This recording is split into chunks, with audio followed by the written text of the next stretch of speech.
João capítulo 14, no versículo 27. Vamos ler apenas um único versículo. Quantos acharam de ir no amém? Amém. João 14, 27. Que diz assim: deixo-lhes a paz, a minha paz lhes dou. Não a dou como o mundo dá. Não se turbem os vossos corações, não tenham medo. Eu vou repetir o texto e vou pedir gentilmente que você preste muita atenção nessas palavras que foram proferidas pelo próprio Jesus, dizendo: deixo-lhes a paz, a minha paz lhes dou. Não a dou como o mundo dá. Não se perturbem os seus corações, nem tenham medo. Amém? Fechamos os nossos olhos, vamos orar. Senhor Jesus, debaixo da Tua palavra, nesta manhã queremos Te agradecer por esta oportunidade a qual o Senhor nos dá, de mais uma vez nos alimentarmos, de mais uma vez nos edificarmos, de mais uma vez aprendermos um pouco mais, não com o Joey, mas sim com a Sua palavra.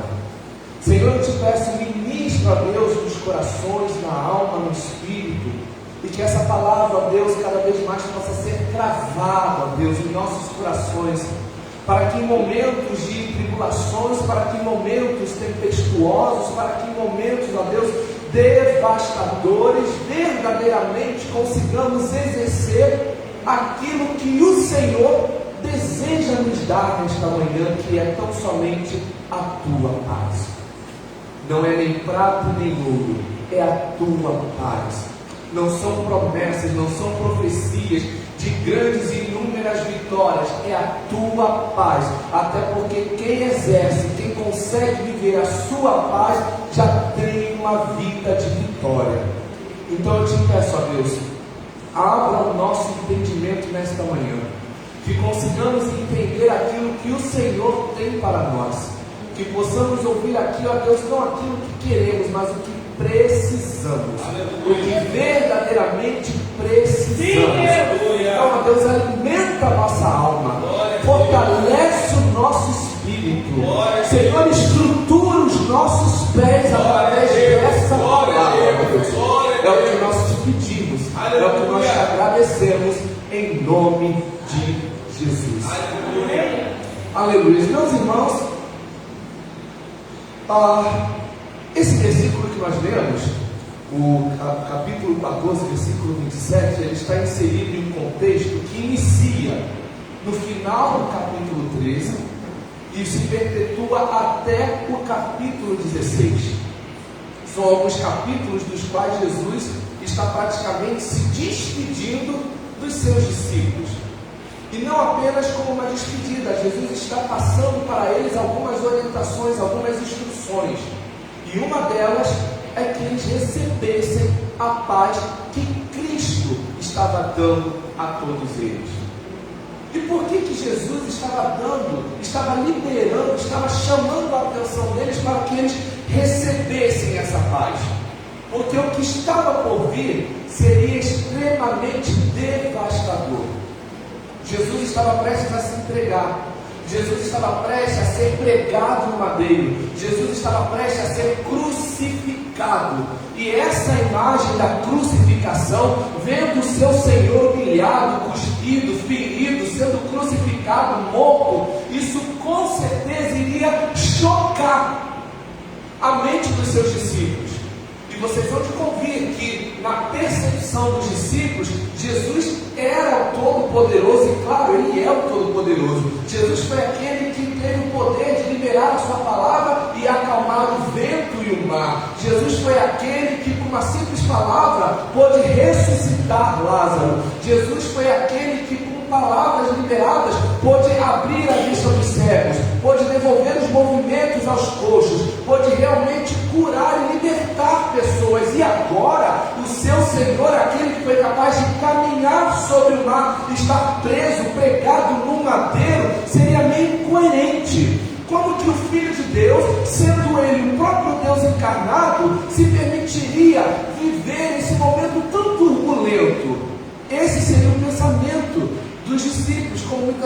vezes é o meu e é o seu pensamento. Senhor, eu estou passando por um momento tão turbulento, eu estou passando por um momento tão devastador, eu estou passando por uma grande tempestade, eu estou passando por um grande rebuliço e nós não entendemos. Mas quando a gente olha para a palavra, a gente vê que esse processo fazia parte de um plano.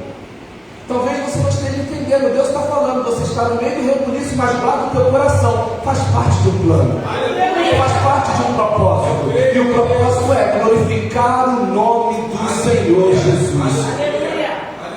Tanto fazia parte de um propósito que certa vez Jesus, compartilhando que seria entregue, que ele se entregaria, Pedro retruca dizendo que isso não deveria acontecer, e Jesus vem e diz: aparta-te de mim, Satanás. Por quê? Porque neste momento o amor de Pedro se acendeu, que ele não conseguiu imaginar o seu Senhor sendo entregue. Só que aqui Jesus diz: calma o teu coração, Pedro, porque faz parte de um propósito. Eu vou me entregar, eu vou ser crucificado, mas ao terceiro dia eu vou me levantar com poder e autoridade.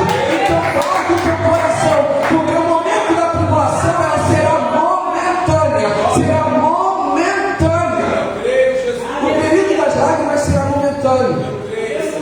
Vocês vão chorar na sexta-feira, vocês vão chorar no sábado, mas no domingo pela manhã, aleluia, vocês vão sorrir, porque eu vou me levantar, e aquilo que havia, aquele cenário onde havia tristeza, vai haver alegria. Jesus, aleluia, aleluia.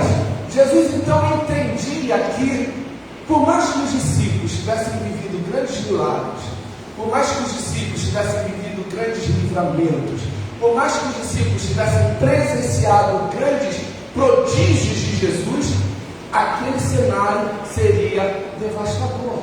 Aleluia. Certa vez Jesus perguntou aos seus discípulos, em Mateus 16, do 13 ao 17, Jesus pergunta para os seus discípulos: quem dizem por aí que eu sou? E eles disseram: alguns dizem que o Senhor é Elias, outros dizem que o Senhor é Isaías, outros dizem que o Senhor é Jeremias, eles dizem que o Senhor é um profeta. E Jesus pergunta: e vós? Quem vocês acham que eu sou? Daí então Pedro toma a voz de todos e diz: o Senhor é o Filho do Deus vivo. Aleluia! Aleluia! E Jesus fica surpreso, claro, com aquela declaração e diz: Pedro, Barjonas, não foi a carne que te revelou, mas sim o próprio Espírito. Então entenda que Pedro entendia, de acordo com os outros discípulos, que Jesus, ele era o próprio Deus encarnado, o Filho do Deus vivo. Mas como assim o Filho do Deus vivo sendo entregue? Como assim o Filho do Deus vivo numa cruz? Como assim o Filho do Deus vivo sendo cuspido, escorraçado, envergonhado, a caminho para a crucificação, onde todos cuspiam, jogavam coisas sobre ele? Meu irmão, esse processo era para nós estarmos ali, mas por amor a mim, por amor a vocês, por amor a todos nós, ele se colocou no nosso lugar. A cruz era para mim, a cruz era para você, a cruz era para todos nós, mas para fazer parte de um plano, para o cumprimento de um plano, ele se entregou. Mas antes de se entregar, ele diz: vocês precisam receber a minha paz. Aleluia! Porque se vocês não tiverem paz, vocês não vão resistir. Se vocês não tiverem paz, a fé de vocês será estremecida, e muitos de vocês talvez olharão até para trás. E ele reforça dizendo: a minha paz vos dou, mas não vou lá dou como o mundo dá. Porque a paz que muitos encontram no mundo, a paz que muitos recebem do mundo, é uma paz momentânea, é uma paz circunstancial. Se eu deposito a minha paz no meu trabalho, no bom salário que eu recebo, uma vez que eu sou desligado, demitido, a minha paz é roubada. Se eu deposito a minha paz na minha saúde, a minha saúde está sempre 100%, eu não pego nenhuma gripe, uma vez que porventura eu sou acometido por um problema físico, a minha paz é roubada. Eu fico preocupado, eu não durmo, eu não como, eu não consigo pensar, eu não consigo nem vir à igreja. Por quê? Porque a paz foi roubada. Se eu deposito a minha paz em um relacionamento, e esse relacionamento por sua vez se estremece ou é rompido, a minha paz é roubada. Se eu deposito a minha paz até mesmo ministerialmente, uma vez que eu esteja afastado das funções, a minha paz é roubada. Se eu deposito a minha paz em uma amizade no pastor, na pastora, num amigo, colega de ministério, de trabalho, enfim, se por um momento aquela pessoa se ausenta, a minha paz é roubada. E Jesus está dizendo: a paz que eu quero te dar é uma paz que ninguém poderá roubar, porque ela está dentro de você. Ela não será circunstancial, ela não será momentânea. Onde você estiver, a paz vai reinar. E que paz é essa? É uma paz que realmente não tem como nós descrevermos. A paz de Mesaque, Sadraque e Abednego, sendo preparados para serem lançados na fornalha ardente, que a pedido do rei foi acesa sob uma pressão 7 vezes mais. Mas ainda assim eles estavam em paz. Poderiam estar com medo? Sim, mas deixaram a paz sobrepor o medo. E o problema aqui não é ter medo, porque medo todos nós temos. Aflitos todos nós ficamos. Trêmulos todos nós ficamos. Mas nós não podemos deixar com que este momento se perpetue em nossas vidas. Nós precisamos sim entender que é momento para todas as coisas, mas a paz precisa reinar. Aleluia. Como explicar a paz no coração de Daniel, que sabia que estava sendo jogado na cova dos leões e foi e dormiu lá, muito bem, em paz?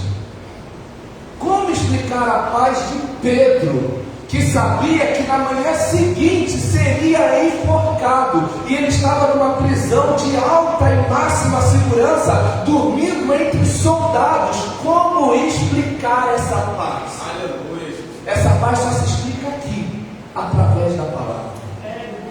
Através da palavra de Deus. Essa paz que muitas mães sentem, infelizmente, por enterrarem seus filhos, mas continuarem perseverantes. Essa paz que muitas pessoas, muitos homens sentem por serem desligados do trabalho, tendo filhos para alimentar, mas continuam perseverantes. Essa paz que muitas pessoas sentem por serem acometidas por laudos não favoráveis, mas ainda assim se mantêm perseverantes. A fé, a paz, ela faz isso conosco. A paz, ela nos autoriza, a paz, ela nos capacita, a paz, ela nos estrutura para andarmos em meio à tempestade de forma equilibrada. Equilibrada. Deus está falando para mim e para você, hoje é só uma manhã, para que você receba equilíbrio através da paz. A sua vida tem se estremecido, você tem perdido muitas das vezes o controle das suas ações por falta de paz, mas hoje você vai voltar para casa regido pela paz de Cristo, regido pela paz do Senhor, que não é uma paz que o mundo dá, é uma paz diferenciada. Aleluia, Jesus. Mas o que seria exatamente uma paz, né? A palavra paz em hebraico, ela é traduzida para a palavra shalom, que representa de fato a paz, né? Não é à toa que nessas minisséries da Record, inclusive, nós vemos as pessoas falando shalom com sentido de paz, mas também é uma palavra idiomática, que significa oi quando se chega ou adeus quando se vai. Em latim, essa palavra se chama pax, só que ela derivou para pax. E o que significa na literalidade? Significa ausência de guerras. Então, literalmente, a paz significa uma ausência de guerra. Só que, peraí, nós estamos no momento vivendo uma guerra? Não, porque essa literalidade é uma ausência de guerras, efetivamente, entre nações, entre estados, entre facções, né? Só que nós não estamos vivendo efetivamente um momento de guerra. Então, para nós, essa paz, ela vem de uma forma abstrata. Ela vem justamente para sinalizar a ausência de conflitos internos. Então, se na literalidade a paz significa ausência de guerras, de forma abstrata, ela significa ausência de Muitas das vezes nós não conseguimos dormir porque nós estamos com a nossa mente em total conflito. Muitas das vezes a gente não consegue louvar, pregar, porque nós estamos com a nossa mente em conflito. Muitas das vezes nós não conseguimos nem trabalhar, porque a nossa mente está trabalhando de forma acelerada, e isso está trazendo conflitos para nós. Mas aí vem Jesus e diz: a minha paz vos dou. Não vou lá dou como o mundo dá. Aleluia. Glória ao nome do Senhor Jesus. E para nós cristãos, a paz, mais do que a ausência de conflitos, ela traz para nós uma característica de Cristo. Eu não sei se vocês vão se lembrar, mas na primeira grande tempestade, Jesus estava dormindo lá na parte mais abaixo do barco, e veio uma grande tempestade, e os discípulos ficaram completamente atordoados. Eles pensaram que o barco se viraria, que eles iriam morrer, e eles acordam Jesus desesperados. Jesus estava dormindo. Jesus estava dormindo em meio à tempestade. Os discípulos completamente atordoados. Jesus estava dormindo. Os discípulos estavam ligando para a mãe, ligando para o pai, ligando para o pastor. Jesus estava dormindo. Os discípulos estavam completamente trocando as bolas. Pai, eu tenho que louvar tal, não, nesse louvor não vai, meu Deus, e agora eu não consigo pensar, não consigo trabalhar. Jesus estava dormindo. A tempestade estava subindo, o barco estava balançando, a ponto de repente eles terem que se segurar. Chama Jesus, chama Jesus. Jesus estava dormindo. Jesus estava em paz. Jesus estava em paz. Só consegue dormir em meio à tempestade quem está em paz.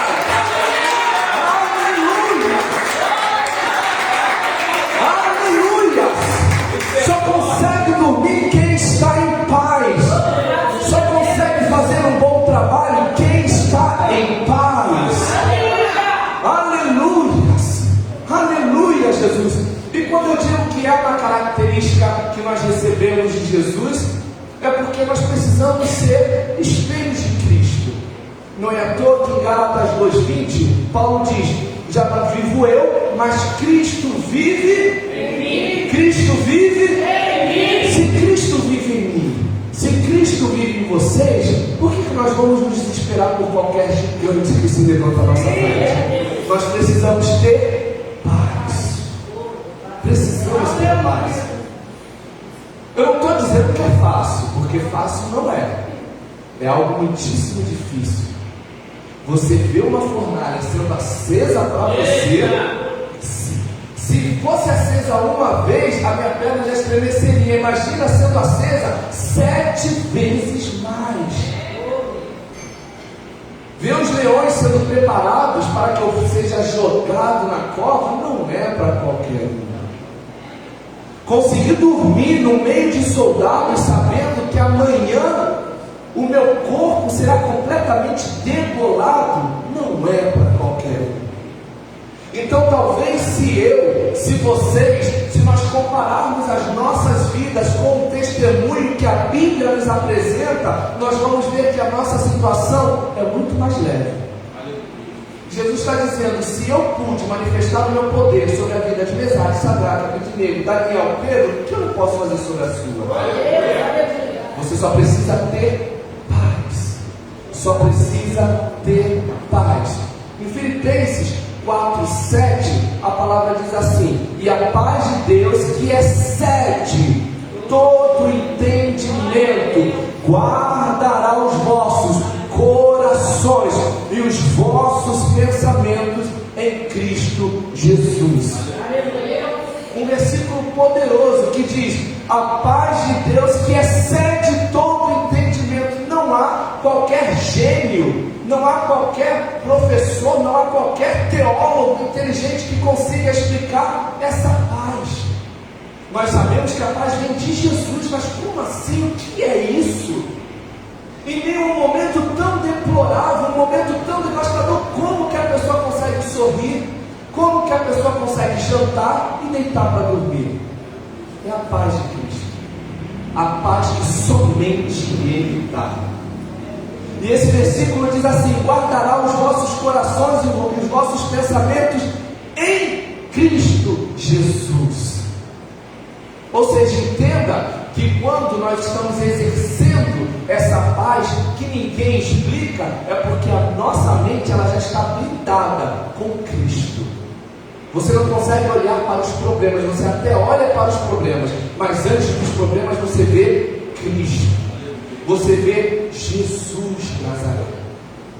Só que, por mais que a palavra de Deus ela traga bons testemunhos sobre a paz, infelizmente a palavra de Deus ela também traz alguns maus testemunhos, e os maus testemunhos servem de igual modo para nos ensinar. Por exemplo, em Gênesis 16 nós vemos o que aconteceu com Abraão e Sarai. Abraão e Sarai viviam em um grande dilema. Abraão e Sarai queriam ter um filho. Abraão e Sarai, eu acredito, eu posso dizer dessa forma, eles viviam uma frustração.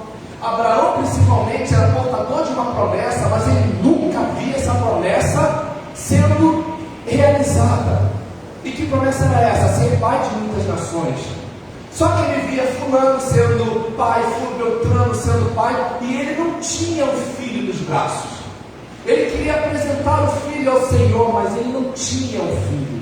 Ele queria ir para o parque, levar o filho para passear, mas ele não tinha. Ele queria anualmente comemorar o aniversário de 1, 2, 3, 4 anos com o filho, mas ele não tinha. Sarai, do outro lado, de igual modo, se tornou uma mulher também frustrada, porque ela não conseguiu gerar para o seu esposo a honra da casa. Em Provérbios 17:6, a palavra do Senhor diz que os filhos é a honra da casa, é a alegria. Então veja que a ausência de um filho trazia vergonha para Abraão e para Sarai. É claro que nós hoje entendemos que fazia parte de um plano, mas até que a gente tenha conhecimento dos planos de Deus, a gente sofre. Até que a gente tenha a concepção dos planos de Deus, a gente fica com a nossa fé estremecida. Até que a gente fique ciente dos planos de Deus, a perna treme, a vontade de parar acontece. Isso acontece comigo e com vocês, ou é só comigo que acontece? Mas entenda que, ainda que a gente não esteja vendo o cumprimento da promessa, nós precisamos nos manter em paz, acreditando naquele que fez a promessa, porque ele não é homem para mentir, tampouco filho do homem para se depender daquilo que ele liberou sobre as nossas vidas. Abraão e Sarai, então, eles tentam de toda forma ter um filho, e eles acabam deixando com que essa frustração tomasse o lugar da paz, e eles acabam colocando Agar no meio do processo, sem entender que debaixo dos céus e sobre a terra há tempo para todas as coisas. Há tempo para todas as coisas. Em Eclesiastes 3 diz assim, preste muita atenção em cada detalhe. Diz assim: para tudo há uma ocasião e um tempo para cada propósito debaixo do céu. Tempo de nascer, tempo de morrer, tempo de plantar e tempo de arrancar o que se plantou, tempo de matar e tempo de curar, tempo de derrubar e tempo de construir, tempo de chorar e tempo de rir, tempo de prantear e tempo de dançar, tempo de espalhar as pedras e tempo de ajuntá-las, tempo de abraçar e tempo de se conter. Versículo 6: tempo de procurar e tempo de desistir, tempo de guardar e tempo de lançar fora, tempo de rasgar e tempo de costurar, tempo de calar e tempo de falar. E aí vem o versículo 8 dizendo: tempo de amar e tempo de odiar. E na parte B diz: tempo de lutar e tempo de viver em paz. Aleluia! Tempo de viver em paz. Nós precisamos entender que não há como vivermos grandes projetos de Deus sem que nós tenhamos a paz, porque somente a paz vai nos estruturar para que nós respeitemos o processo. Do contrário, a gente corrompe o processo que nos foi dado não por homens, mas por Deus. Aleluia! Depois de Abraão e Sarai, a gente vai para Maria. Maria Madalena, que ao domingo pela manhã, ela teve a sua paz roubada. Ela vai até o sepulcro de Jesus para justamente dar andamento ao tratamento do corpo de Jesus. E quando ela chega lá, ela encontra o sepulcro vazio. E aquela imagem faz com que Maria Madalena perca a sua fé. Ela fica tão transtornada, minha irmã Cinéia, que no capítulo 20 do livro de João, Jesus ressurreto, ele aparece para ela, fala com ela, e ela está tão transtornada que ela acha que está falando com um jardineiro. Ou seja, Maria Madalena, por um bom tempo, ela andava com Jesus, comia com Jesus, falava com Jesus, vivenciou grandes milagres, mas ela estava tão transtornada, a paz dela já tinha sido roubada, que ela não reconheceu a voz do seu Senhor. Então veja que, de um lado nós temos Abraão e Sarai corrompendo o processo pela falta de fé. Agora nós estamos vendo Maria perdendo a conexão com o Pai pela falta de fé. Muitos de nós já não ouvimos mais, já não identificamos mais a voz do Senhor, não é porque Ele deixou de falar, é porque nós estamos deixando de ter a paz que nos conecta com os céus. Mas Deus está falando, hoje eu vim aqui para te dar a paz. E não é a paz que o mundo dá. Aleluia. Essa mesma passagem no livro de Lucas, no capítulo 24, eu acho até um pouco mais interessante sobre a visão de Lucas, porque a palavra diz assim, no capítulo 24, no versículo 4: e aconteceu que, estando elas muito perplexas a esse respeito, eis que pararam junto delas dois homens com vestes resplandecentes, ou seja, os anjos do Senhor. E estando elas atemorizadas e abaixando o rosto para o chão, eles lhe disseram: por que buscais o vivente entre os mortos? Não está aqui, mas ressuscitou. Aleluia! Então veja que Maria e as outras estavam completamente transtornadas, porque elas acreditavam, vamos cuidar do corpo do nosso Senhor. Chegando no sepulcro estava completamente vazio, o corpo estava fora do lugar onde elas acreditavam que o corpo estaria, e aquilo deixou elas completamente transtornadas. Daí veio o anjo e diz: por que você procura aquele que vive entre os mortos? Em outras palavras, o anjo está falando, você está procurando a pessoa certa, porém no lugar errado. Você está procurando a pessoa certa, porém no ambiente errado, porque aquele que você procura, ele está vivo, e como por ele estar vivo, ele não habita mais no meio dos mortos, ele ressuscitou, aleluia, Maria e as outras tinham depositado a paz. Nós vamos ter paz ao cuidar do corpo do nosso Senhor. Quando elas chegam lá, o corpo não está. Deus está falando, não é porque as coisas estão fora do lugar que estão fora do controle. As coisas estão no meu controle. Você pode não ver nada no lugar que você espera que esteja, mas não saiu do meu controle. Aleluia, não saiu do controle do Senhor. Ainda que o corpo de Jesus não estivesse mais no sepulcro, mas o plano estava em execução. Glória ao nome do Senhor. Então entenda que Sarai e Abraão corromperam o processo por falta de paz. Maria perdeu a conexão com o Senhor por falta de paz. Veja que a situação vai se agravando, né? Pela ausência de paz. E o que dizer sobre Elias? Elias, um grande profeta, que como muitos de nós já sabemos, no capítulo 18 de 1 Reis, foi aquele que pediu fogo dos céus e Deus o atendeu. Foi aquele que disse que não choveria e não choveu. Foi aquele que Deus se utilizou para multiplicar a farinha na casa da viúva, né? Só que por uma única mensagem no capítulo 19, Elias se permite se estremecer. Elias permite que a sua fé, que a sua paz, fosse roubada.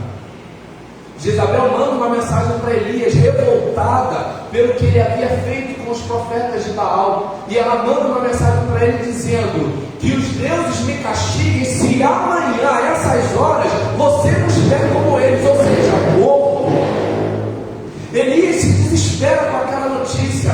A paz de Elias foi roubada, a ponto de um profeta tão grandioso que sim, esse cenário não desmereceu a sua trajetória, mas um profeta tão grandioso, tão manuseado por Deus, agora exercendo a sua fé, não mais para pedir fogo dos céus, mas pedindo que Deus tirasse a própria vida. E é isso que acontece comigo e com você. Muitas das vezes nós recebemos algumas notícias, muitas notícias chegam aos nossos ouvidos, chegam aos nossos corações, e ao invés de nós reagirmos, ao invés de nós exercermos a nossa fé, ao invés de nós administrarmos a situação com a paz que Cristo nos dá, nós nos deixamos levar, nós enfraquecemos e pedimos a morte. Será que Cristo se entregou na cruz, se sacrificou no meu e no seu lugar, para que hoje nós pedíssemos a morte? Não.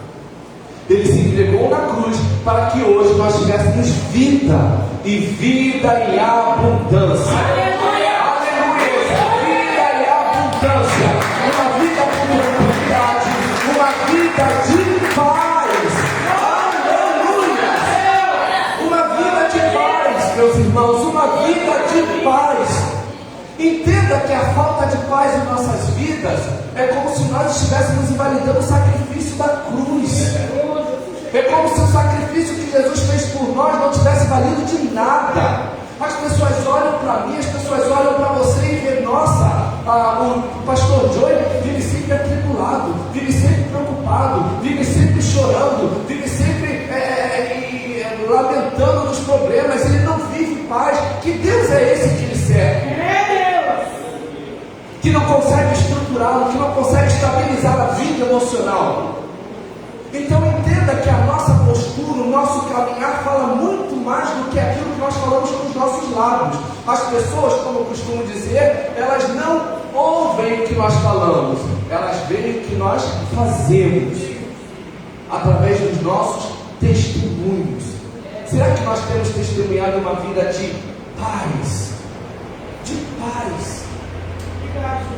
Um testemunho muito rápido. Eu era uma pessoa que eu tinha muitos problemas com dinheiro, a nível de gastos, né? Quando eu previa que eu ia ter que gastar o que eu não tinha, isso me tirava o sono. Mas me tirava o sono de tal forma que eu ficava sem dormir. Me tirava o sono. Certa vez, nós passamos por um problema financeiro tão grande que chegou a me dar meio que uma alopecia. Não crescia cabelo aqui.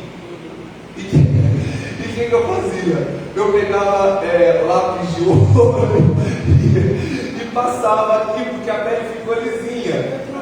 Pois é, só que eu descobri que na chuva o truque vai embora. O truque vai embora. E assim, eu me preocupava muito, porque para um homem, né, eu sendo um homem moral, assim como mulheres morais, né, nós nos preocupamos muito com a nossa imagem.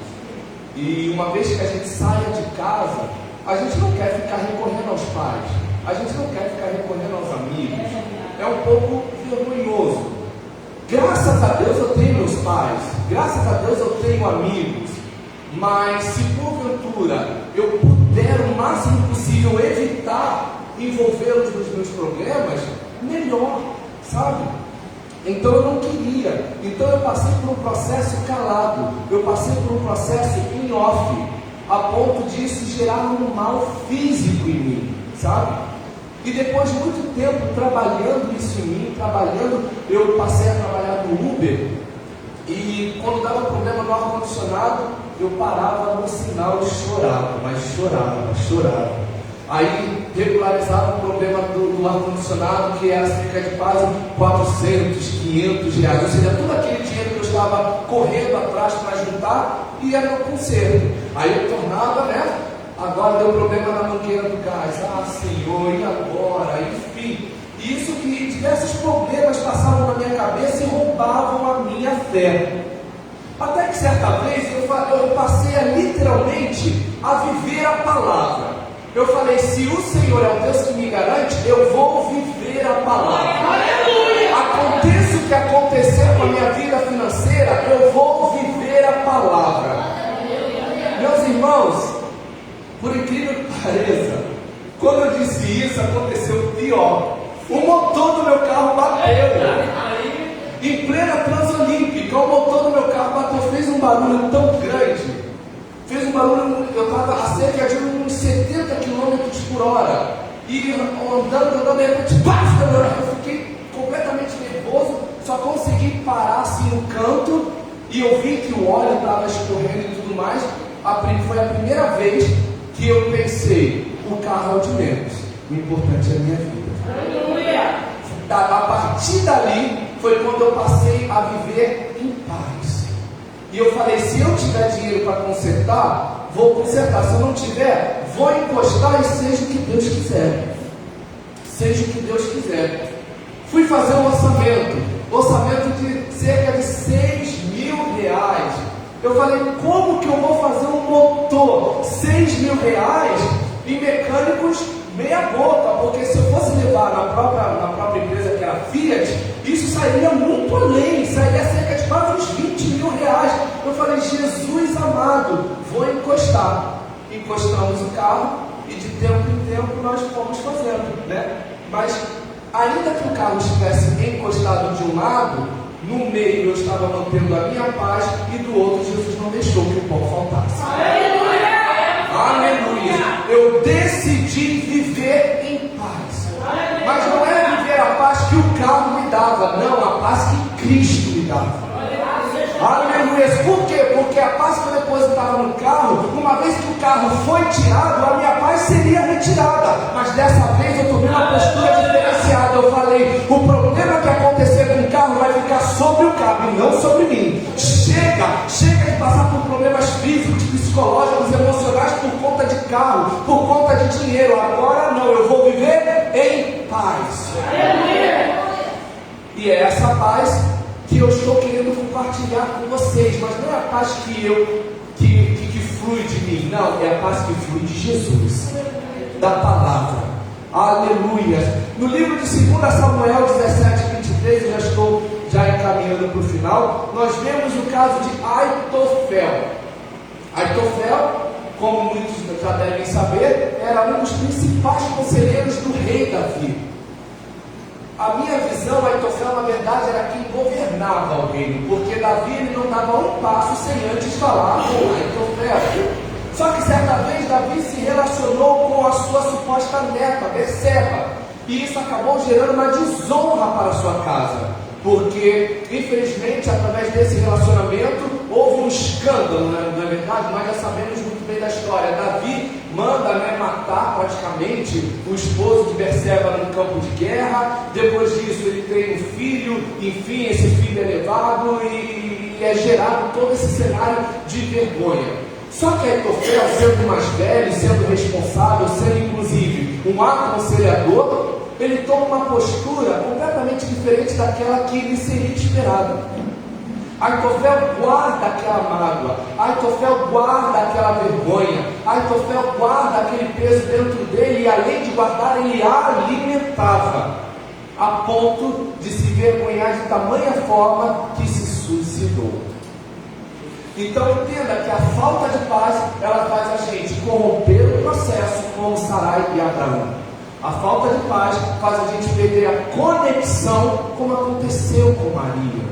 A falta de paz faz a gente pedir a morte, como aconteceu com Elias. A falta de paz muitas das vezes nos faz nos suicidarmos, como aconteceu com Aitofel. Tudo pela falta de paz. Mas essa é uma manhã que o Senhor está nos trazendo aqui para que nós possamos receber a paz de Cristo. Em Salmos 46, versículo 10, a palavra diz assim: aquietai-vos e sabei que eu sou Deus. Aquietai-vos e sabei que eu sou Deus. Aqui Deus está dizendo: entrega tudo nas minhas mãos e aguarde o resultado. Aleluia. No Salmo 91, versículo 1, a palavra diz assim: aquele que habita no esconderijo do Altíssimo, a sombra do Onipotente descansará. O salmista está dizendo: você que vive, que reside no esconderijo do Altíssimo, lá você vai encontrar a paz. A paz é uma característica daqueles que residem no esconderijo do Altíssimo. Aleluia! Em 1 Pedro 5,7, a palavra do Senhor diz assim: lancem sobre ele toda a ansiedade, porque ele tem cuidado de vocês. Deus tem cuidado de mim, Deus tem cuidado de vocês, e por ele estar cuidando de nós, nós precisamos lançar sobre ele a nossa ansiedade. Deixa nas mãos dele. Estou preocupado com a conta, estou preocupado com a saúde, estou preocupado com a família, estou preocupado com o ministério, estou preocupado com o que falam. Entreguem ao Senhor. Glória a Deus. E fiquem em paz, porque Ele é o Senhor que nos justifica. Aleluia. Em João 16:33 a palavra diz assim, finalizando: tenho-vos dito isto para que em mim tenhas paz. Ou seja, tudo que tem sido dito aqui até o momento, nesses praticamente 30 minutos, 40, não sei, é tão somente para que nós possamos ter acesso à maior fonte de paz, chamada Jesus. Se você tem paz, você tem Jesus. É inevitável. Se um cristão exerce a paz, a fonte é Jesus.